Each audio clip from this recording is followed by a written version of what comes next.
Viti 2012 shënon një ngjarje të rëndësishme për të gjithë shqiptarët në të gjitha trojet brenda dhe jashtë saj, 100 vjetorin e pavarësisë. Po si po përgatiten institucionet kulturore shqiptare me rastin e këtij evenimenti. Drejtori i Teatrit Kombëtar të Operës dhe Baletit, Zhani Ciko, në një prononcim për Ora News, premton se çdo muaj në skenën e Tobit, koncerte dhe vepra të repertorit, të cilat lidhen me përpjekjet e mëdha të popullit shqiptar për të ndërtuar shtetin e ri. Do të zbulojmë më tepër, do sillim faqe të rralla të muzikës tonë, jo thjesht nga interesi artistik dhe muzikor i tyre, sa dhe nga ai historik.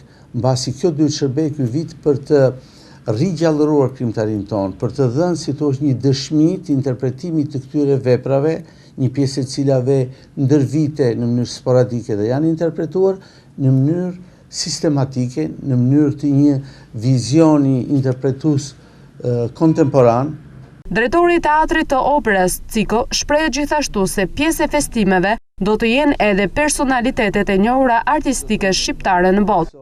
Ideja tonë është që çdo shqiptar datë 28 duhet ta lej për Shqipërinë, kudo që të ndodhet.